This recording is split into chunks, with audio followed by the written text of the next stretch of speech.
पहले मैं उसको क्या देता हूं वो सुन पार्वती। पार्वती जी ने पूछा कि आप सबसे पहले क्या देते हो, आप सबसे पहले क्या प्रदान करते हो? तो शिव जी कहते हैं मैं सबसे पहले उसको सहनशीलता देता हूं।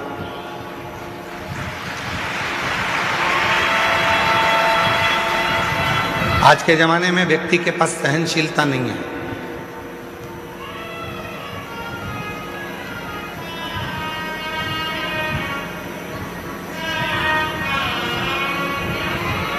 कोई किसी की सुनता ही नहीं है।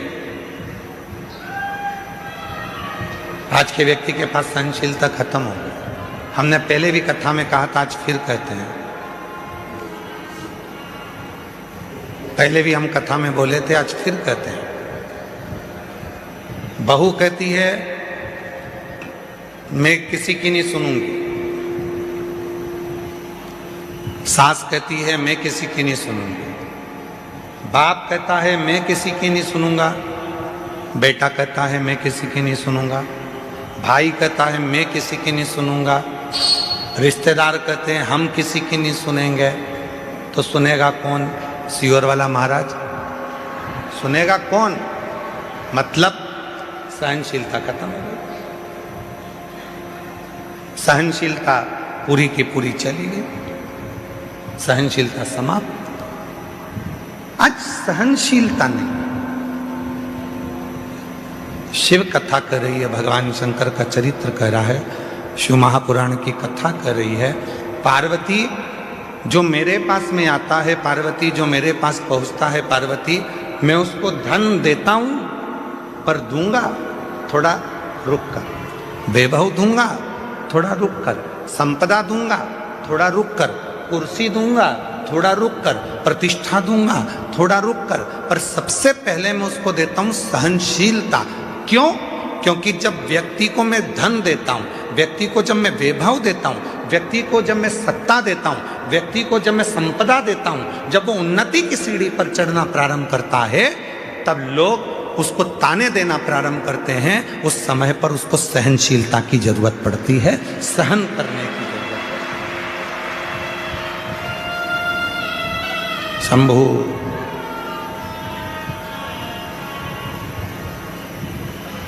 तब उसको सहनशीलता की जरूरत पड़ती है।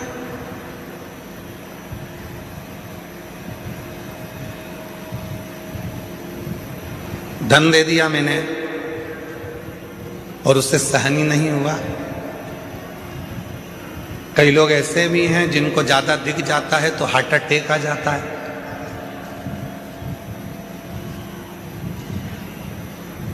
कई लोगों को हमने देखा मीडिया में भी और अन्य न्यूज़ चैनलों पर, कोई व्यक्ति एक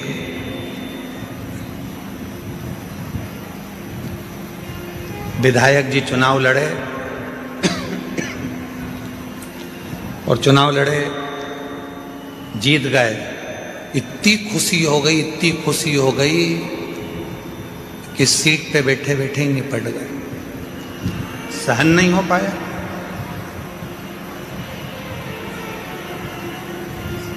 सहनशीलता ही नहीं रही।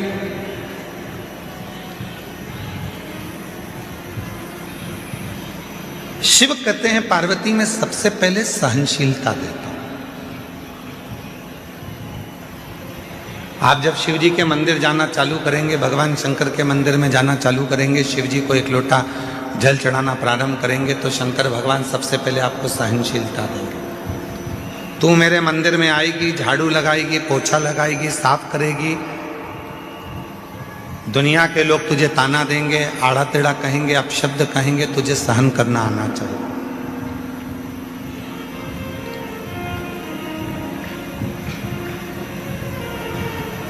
तुझे सहन करना आना चाहिए। इसलिए शिव सबसे पहले देते हैं तो सहनशीलता देते हैं। शंकर भगवान देते हैं तो सबसे पहले सहनशीलता देते हैं, सहनशीलता। और आज शिवरात्रि है, देवादिदेव महादेव की वो रात्रि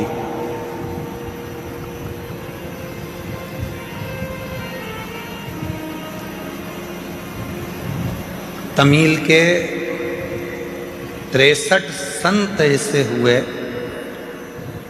63 संत तमिल के ऐसे हुए हैं जिन्होंने इस शिवरात्रि पर भगवान शंकर का साक्षीकरण कर कर भगवान शिव का दर्शन पाया है। अब जब भारत की भूमि के मनुष्य के रूप में जन्मे हुए वो 63 संत, वो 63 साधु, वो 63 सन्यासी, वो 63 साधारण गृहस्थी जब भगवान शिव का दर्शन कर सकते हैं, तो इस शिवरात्रि पर जब हम और आप भगवान शंकर की अविरल भक्ति को धारण करेंगे तो क्या शिव का दर्शन नहीं होगा? क्या भगवान शंकर का दर्शन नहीं होगा?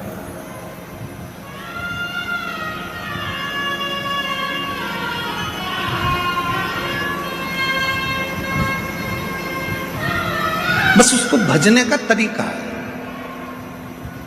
उसके स्मरण का तरीका है। कई लोग कहते हैं क्यों गुरुजी आप दिन भर बैठे बैठे अपनी कथा में बेलपत्री ऐसे चढ़ाना, बेलपत्री की नोक ये डंडी ऐसी रखना, दुर्वा ऐसे चढ़ाना, पानी ऐसे चढ़ाना, फूल ऐसे चढ़ाना, चावल का दाना ऐसे चढ़ाना, ये सब चीज़ें आप बताते रहते हो, सब चीज़ें आप बताते हो, तो क्या इसका फर्क पड़ता है कि बेलपत्री की डंडी इधर रखेंगे तो इसका फर्क पड़ेगा, दुर्वा को ऐसे रखेंगे अशोक सुंदरी पर तो इसका फर्क पड़ेगा, चावल का दाना ऐसे रखेंगे तो उसका फर्क पड़ेगा, लाल चावल का दाना चढ़ाओगे तो उसका ऐसा फर्क पड़ेगा, सफेद चावल का दाना चढ़ाओगे तो उसका फर्क कैसे पड़ेगा? क्या इसका फर्क पड़ता है? क्यों नहीं पड़ता? डॉक्टर भी तो दवाई देता है, डॉक्टर बोल देता है कि ये सारी दवाई ले जाओ, ये भी लेके जाओ, ये भी लेके जाओ, ये भी लेके जाओ, सब एक साथ खा जाना, एक साथ उसको खा लो। डॉक्टर भी कहता है ये वाली दवाई खाली पेट लेना, ये वाली दवाई नाश्ते के बाद लेना, ये दवाई भोजन करने के बाद लेना, ये दवाई रात्रि को सोने से पहले लेना, और सुनो अगर ज़्यादा तकलीफ हो तो ये वाली दवाई इस समय पर ले लेना। अगर तुम्हें लग रहा है कि शरीर में कष्ट है, तुम्हें लग रहा है शरीर ठीक नहीं है, तो ये वाली दवाई लेना और रात्रि को लेके और दूध से लेना और सो जा। अब डॉक्टर को क्या पड़ी कि वो तुम्हें बताए कि ये दवाई ऐसे लेना, ये दवाई वैसे लेना, इस दवाई को ऐसे लेना। जैसे दवाई लेने का तरीका होता है, और अगर हम उस डॉक्टर के बताए अनुसार दवाई नहीं लेते तो हमारा शरीर में रोग ठीक नहीं होता है। तुम चाहे फिर पूरी दवाई एक साथ खा लो तो उससे रोग ठीक नहीं होगा। पर जैसा डॉक्टर ने कहा है, जैसा डॉक्टर ने बताया है, जैसा डॉक्टर ने कहा है कि समय समय पर ऐसे ऐसे लेना पड़ेगा तो उसका फल मिलेगा, उसका फल प्राप्त होगा।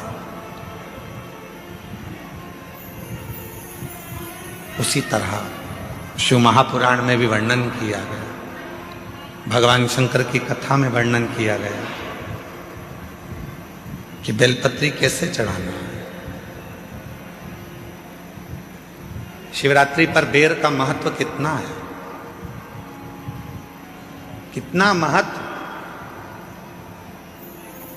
प्रकृति के देव अधिदेव महादेव को प्रकृति की ही वस्तुओं से रिझाया जा सकता है।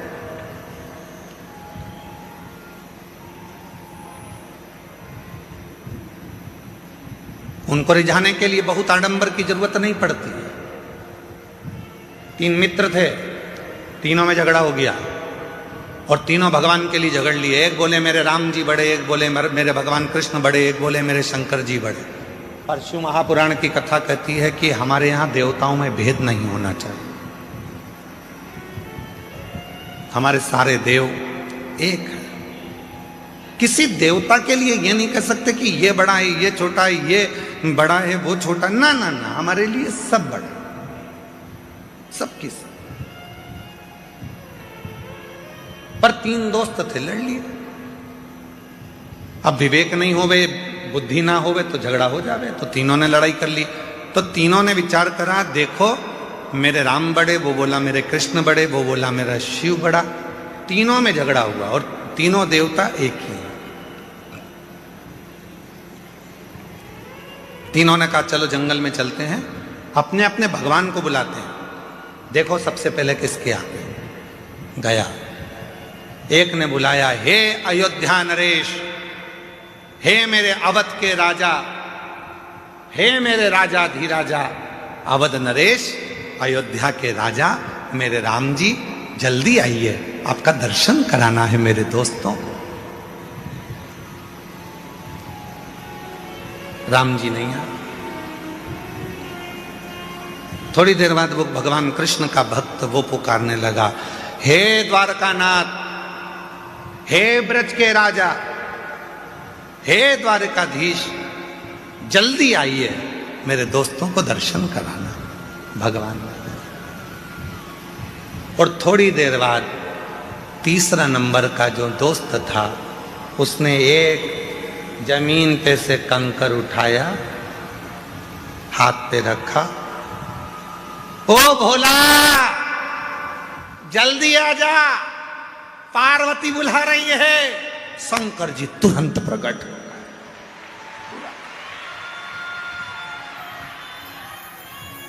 थोड़ी देर बाद राम जी आ रहे थे रथ पर, थोड़ी देर बाद भगवान कृष्ण आ रहे थे रथ पर, सेना साथ थी, पूरी सेना साथ में पहुंचे। लड़के ने कहा राम जी से, प्रभु इतनी देर से आए? भगवान बोले, तूने क्या कहा? हे अवध के राजा आओ। अब राजा आता है तो कोई ऐसे ही आ जाता है क्या? राजा आता है तो पूरी प्रजा को लेकर आता है, राजा आता है तो सेना साथ में लाता है, राजा आता है तो पूरी व्यवस्था के साथ आना पड़ता है, इसलिए पहले व्यवस्था करी फिर आया। फिर उसने दूसरे ने कहा भगवान कृष्ण से, प्रभु आप इतनी लेट आए। भगवान बोले, तूने क्या कहा था? हे ब्रज के राजा, हे द्वारका के राजा, पधारो। अब राजा आएगा तो पूरी साज से आएगा, तो मुझे कपड़े वपड़े चेंज करके फेटा मेटा बांधकर पूरी सेना के साथ चलना पड़ता है, पूरी सेना के साथ चलूंगा। अगर तू बोलता हे राम आइए, मैं तुरंत आ जाता। तूने कहा अवध के राजा राम आइए, हे अवध नरेश आइए, तो अवध नरेश के रूप में आए। तू बोलता हे मेरे गोपाला, हे मेरे कानूड़ा, हे मेरे कन्हैया आइए, मैं तुरंत आ जाता।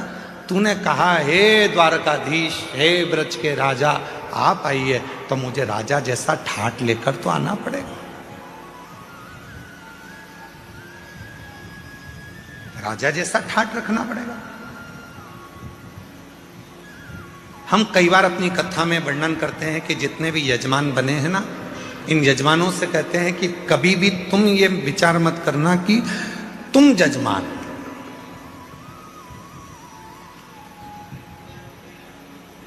बुद्धि से निकाल दो कि तुम जजमान। तुमने ये सोच लिया कि मैं जजमान हूं, मेरे भोजन की व्यवस्था ऐसी करना चाहिए, मेरे रुकने की व्यवस्था ऐसी करना चाहिए, मेरे लिए गादी ऐसी लगाना चाहिए, मेरे लिए इस तरह का सोफा लगाओ, मेरे लिए ऐसी कुर्सी लगाओ। तुम्हें मालूम नहीं है मैं मुख्य यजमान हूं। मैं छोड़ दो कि तुम जजमान। जजमान बनाया किसने?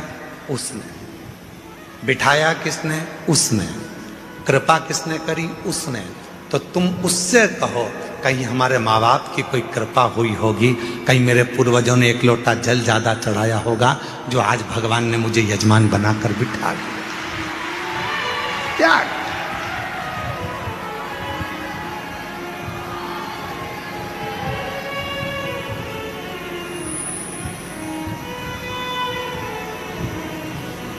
अरे जी रघुवंशी जी, यहाँ जितना भोजन चलता है, पीछे जो भंडारा चल रहा है जिसमें 1 से 1.25 लाख लोग रोज भोजन करते हैं प्रतिदिन,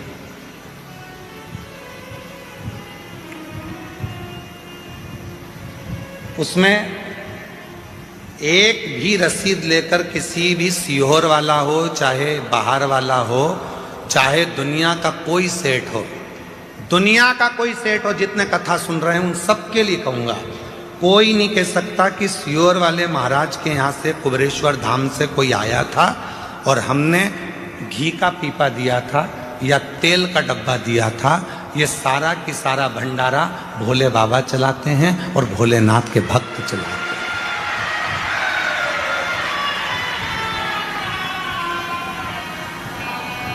एक भी सीहोर जिला हो, चाहे बाहर का पूरा भारत की भूमि के जितने सेठ सुन रहे हैं वो भी एक नहीं कह सकता कि हम कुबेरेश्वर धाम पर भंडारा होता है तो हम उसमें 5 लाख देते हैं कि 1 लाख देते हैं कि 50,000 देते हैं कि 21,000 देते हैं कि 2 लाख देते हैं कि 10 लाख देते हैं कि 8 लाख देते हैं। कोई नहीं कह सकता, क्योंकि कुबेरेश्वर धाम का भंडारा, उसका नाम कुबेरेश्वर महादेव है। जब वो लक्ष्मी को भी लक्ष्मी देते हैं, नारायण को भी लक्ष्मी देते हैं और कुबेर को भी कुबेर का खजाना देते हैं, तो वो अपना भंडारा खुद करता है, स्वयं चला, स्वयं। उसको करने वाला वो स्वयं होता है। और मैं कहूंगा आपसे कि कहां से छाछ आ रही है, कहां से दूध आ रहा है, कहां से घी आ रहा है, कहां से आटा आ रहा है, कहां से चावल आ रहा है, कहां से दाल आ रही है और कहां से भोजन बनाने वाले भोजन बना रहे हैं, ये अपनी सामर्थ्यता से परे है। वो गाड़ी भरकर मंगवाता भी रहता है, खिलाता भी रहता है। गाड़ी भेजने वाले की गाड़ी पर लिखा रहता है कुबेरेश्वर बाबा ने भेजा है, और लेने वाला भी कुबेरेश्वर नाथ ही है, पर उस पर उसकी पर्ची नहीं होती, उस पर नाम नहीं होता। सब्जी भेजने वाला सब्जी भेजता है, उस पर लिखा होता है कुबेर भंडारी का दिया भंडारी के पास जा रहा है, पर उस पर नाम नहीं होता, नाम नहीं होता। चल रहा, चला रहा। सीहोर का गांव, सीहोर का शहर, सीहोर के आसपास का कोई नगर, बड़ी बड़ी सिटियां, इंदौर, भोपाल, मुंबई, पुणे, पूरे भारत के जितने सेठ हैं, किसी सेठ के पास में कोई रसीद, पावती या चंदा लेने के लिए विठलेश सेवा समिति कभी नहीं जाती। जिसको मेरा बाबा देता है वो झोली भर कर लाता है, यहाँ लुटा कर चले जाता है और बाबा का भंडारा हो जाता है।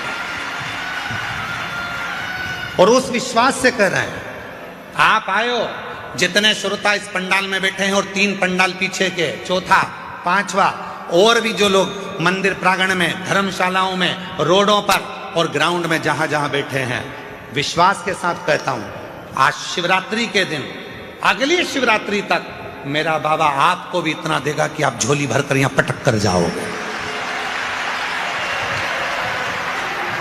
इतना देगा कि झोली भरकर तुम पटक कर जाओगे। आन दो, घी के पीपे उतरने दो, तेल आने दो, आटा आने दो, चावल आने दो।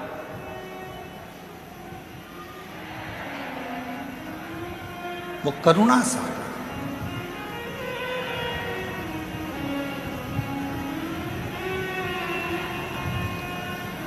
कैसे करता है, कैसे कराता है, वो जानता है।